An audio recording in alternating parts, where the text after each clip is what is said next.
A week ago, I tested the Opel Frontera crossover, which didn't have much in common with the Frontera we used to know, and today I'm testing another resurrected legend. And this time you could say that everything checks out almost.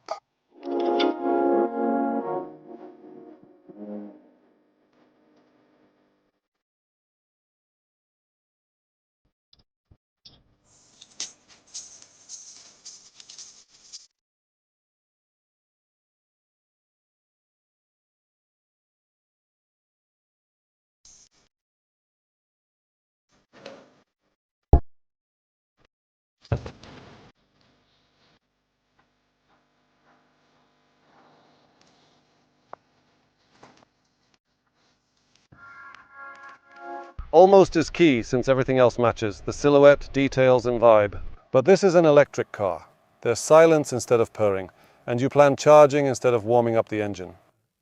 So let's check if this is just a nice retro car or a normal car for everyday driving. If you're new, I'm Zaka. Let's begin.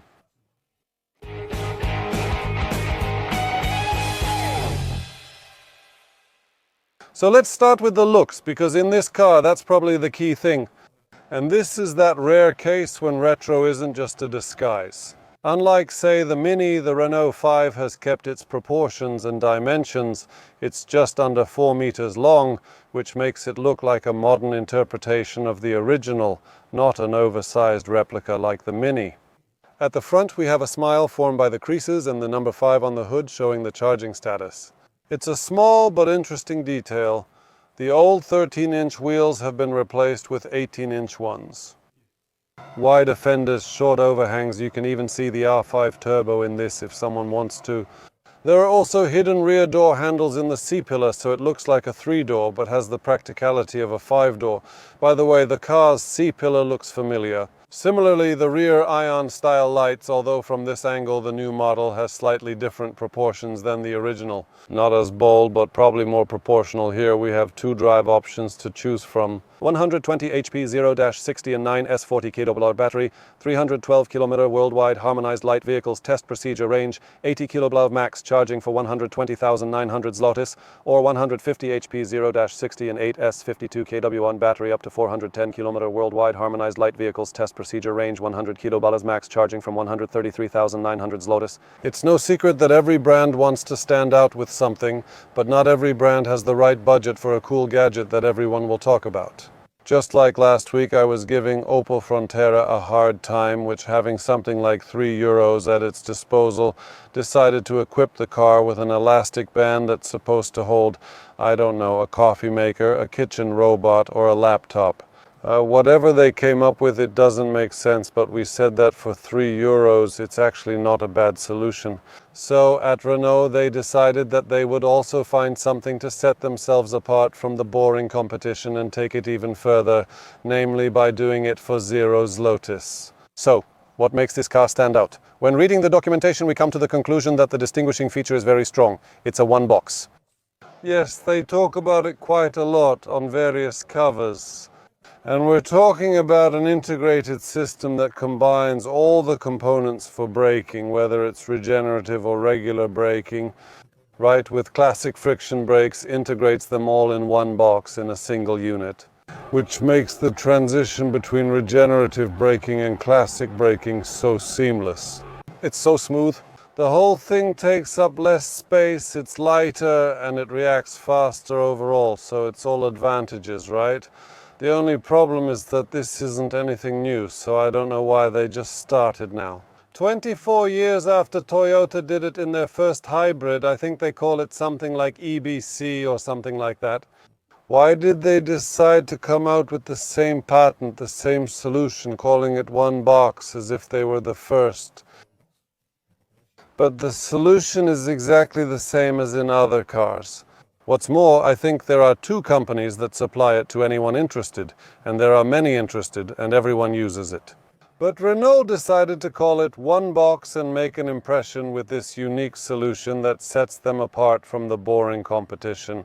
Honestly, respect. Yeah, because if marketers or copywriters decide that if something is forgotten enough, just like everyone forgot about it, then you can sell it as a complete novelty. The retro feel stops inside, where modern style and normal life begin. There are two screens, a 10-inch central screen and an instrument cluster that's 7 or 10 inches depending on the version. There's also the Renault Assistant with chat generative pre-trained transformer, which I'll discuss shortly. This model includes Harman Kardon and a complete advanced driver assistance systems package, featuring the My Safety Switch button to select your assistant profile. And I think that in times of beeping assistants, turning them all off at once is actually a pretty good idea. Time for the 2-meter tall guy test. I'm aligning myself with the steering wheel. Admittedly, my knee is already dangerously close to the climate control panel, but at least it's a good opportunity to praise the fact that there's mechanical climate control here. However, there's still plenty of space above my head here. The vertical seat adjustment range is really impressive. I'll also show you how it looks with the steering wheel. There's also quite a wide range of adjustments, so it's no surprise that I was able to get comfortable even in such a small car in the back. Life as a 2-meter tall guy is worse than bad because I can't fit behind myself at all. I mean, getting in here took me about half a minute just to avoid breaking myself. There's absolutely no space under the seats. Here, I don't even know if my hand would fit, let alone my foot, because the gap is so small. So even if I sat down, I wouldn't know what to do with my feet. When it comes to knee space, as you can see, I just had to put my knees between the seats or between the B-pillar and the seat, because there's absolutely no space in front of me. Besides, in front of me there's a seat with hard structural elements sticking out right towards me, so I don't even want to try. I also can't imagine how 3 people could travel here because the car is rather narrow. We have a pocket here and another there, but no door pockets since the car is too narrow. Again, I'll go back to the fact that they couldn't manage to make it any wider. We have lights in the back, which is actually nice, and overall, the view of this stylish upholstery here is nice. So yes, we're surrounded by style, but definitely not by space. The only good thing I can say about the space is that while saying this, I don't have to slouch. My dear friends, the partner of this episode is AutoDNA, which is the simplest and cheapest way to check a car's history before buying and avoid making a costly mistake for just a few bucks. You can be sure the car wasn't stolen, had no odometer rollback, and wasn't in any accidents. Research shows 40% of drivers had to fix problems after buying a car due to undisclosed accident history. So it's better to check its history. In the video description you'll find a link to AutoDNA. I warmly invite you, and let's not buy a pig in a poke. Before we examine the plastics and try to break off the handles, let's revisit this design as it's very visually pleasing. I think every designer would like to be entrusted with creating a car like this 5, which doesn't have to be serious, doesn't have to pretend to be anything, and can be a youthful car where anything goes. As long as it's nice, colorful, and matches together, and you have to admit this is nice, colorful, and it matches together. So you can see from this car that designing it gave someone a lot of pleasure. By the way, here we have vertical lines, which I think were quite a common pattern in old, you could say, classic 5s. And here someone decided to replicate that as well. And when it comes to materials, well, what can we expect in this budget? Hard, hard, hard. We can immediately say hard, hard. Here the seat is actually creaking against the armrest, which partly explains these sounds, but on the other hand, it shouldn't be creaking. Here we have piano black. Here, well, obviously some faux leather, but with nice stitching, and it's quite plump, nice. And it goes deeper here. It ends here in front of the driver. What else do we have that's interesting? Well, on the right side we have a slightly soft armrest. On the left side you could say that by its shape it resembles an armrest. However, it's better not to rest your elbow here because there's basically almost no foam here, if there's any at all, because I don't think I can even tell what else. At the top of the door it's hard, here it's hard, so it's nothing special.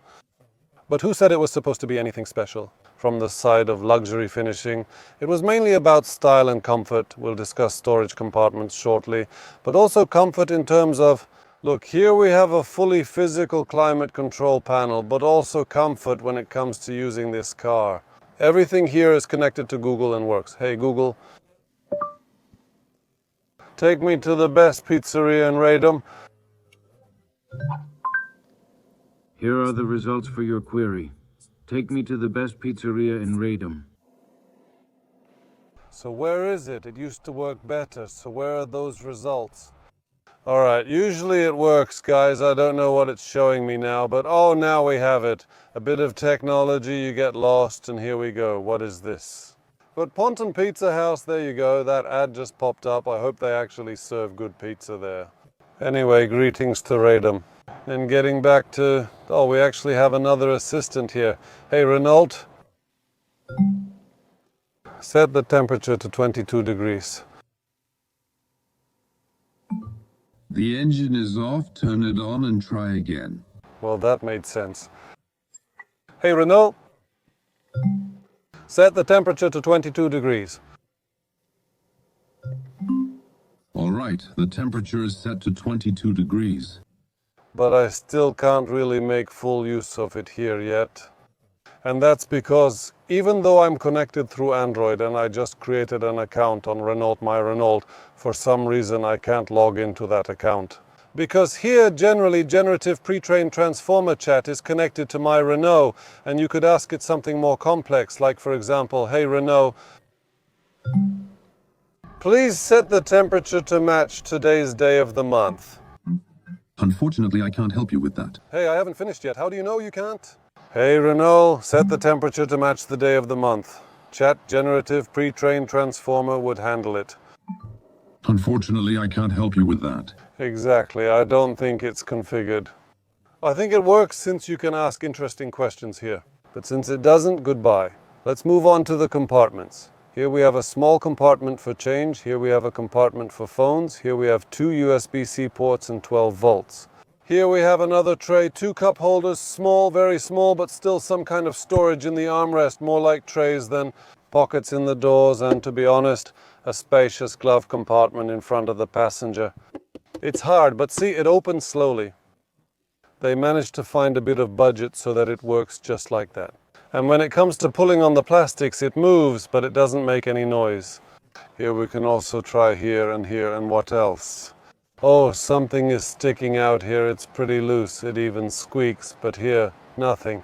Let's press. Where else can we try? Oh, here it's quiet, and on the left.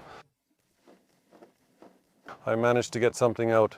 But to be honest, for such a pretty 3D interior and budget, above all, remember, well, I would say that it's really good. Here's the car at night. You can see the ambient lighting where the doors and the console meet on both sides. Of course, here in the center as well, we have the color scheme matching the selected driving mode. So if you choose, for example, Eco mode, everything will have a more greenish color. Here we also have a little LED strip, the Renault 5 inscription, and at the back, basically nothing really lights up. That's basically the end, but let me share one more cool surprise. Here we have the SOS button, and look, we open the sun visor and there's a little light here. And I'll tell you, I haven't found such a light in a few pretty expensive, much more expensive cars. And somehow I was ready not to find it here. But it's here. An interesting fact is that we have different sounds depending on whether they come from the front or rear sensors. Now these are the front ones, now we're passing by here, and now we already have the rear sensors. They sound a little different. We'll reverse, and here you go. Let's repeat it. The exercise. Hey, it becomes nice music.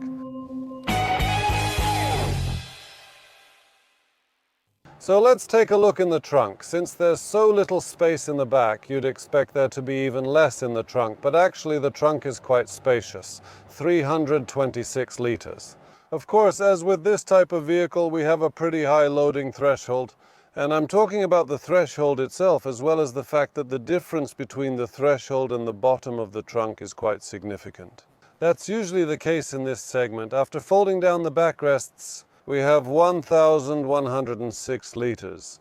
So it starts to make quite a lot of sense in case someone wants to use it for transporting some larger luggage. Of course, you have to remember that some of that capacity will be taken up by the cables, which are packed here in a special and quite large bag. Besides that, the trunk is quite practical.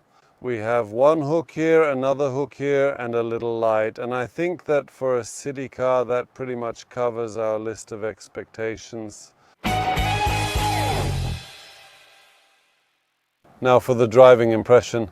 It's more of a nighttime review, but not because I started recording late. Night suddenly fell and the weather changed in Warsaw, so I'm telling the story. First of all, they could have put that car on any wheels, on any suspension, and it would still sell, because that car has a fantastic connection to the R5. It does it really neatly, it does it in good style at a good price, so it looks like it's got the makings of, so to speak, good sales. However, they didn't take any shortcuts with all of this. Here we have a multi-link suspension, so we're actually driving a tiny car that handles like a grown-up car, a big car ready for all sorts of surprises. So when we're driving through a corner on a bumpy road, we won't be fighting for survival. Even my moose test, which I won't do now because not only has it gotten dark, but it's also started to rain, but I've done this moose test several times with pleasure every single time. I wanted to repeat it because it was going so well. And I'm talking both about the steering system, which is super fast, super responsive, and doesn't give any unnecessary resistance. I mean, it's not empty or bland, it reacts very quickly. Really, when coming out of the zero zone, it ends almost instantly and the car is just waiting to turn. But the best part is that after the turn, it still knows what it's doing. Yes, that kind of left-right jerk makes this car just go exactly where I pointed. It turns instantly. When I want to return to my lane, we go back to my lane and nothing happens. Absolutely nothing happens. It just unemotionally follows the command. It doesn't even squeal a tire. It doesn't lean too much. We just feel like we're driving a car that wasn't built on just anything, because it's retro enough that we don't have to worry about the technical details anymore. They handled the technical details, so this car both looks cool and drives well. As for soundproofing, I was a bit worried about how it would be on those big wheels, but honestly, it's not bad at all. In fact, in most city situations, this car rolls along pretty quietly. Throttle control, well, it depends largely on which mode you set. Sport is a fairly pleasant mode, to be honest, for everyday use. Eco is a bit lazy, sport is great. However, on wet roads, it regularly loses traction. Even if you're going 50 and you hit the gas, sport mode can break traction, which after a while gets pretty annoying. So maybe it's worth switching back to comfort, which is kind of a middle mode that you can actually use every day, knowing that you still have some power in reserve in sport mode, but at least enjoying that the car isn't as sluggish as it is in eco mode, and you can drive like that. Each mode change is accompanied by a change in color scheme. There's really a lot going on. It's pleasant to spend time in this car. Someone really put a lot of work into this, almost as if they wanted to distract you from the poor handling.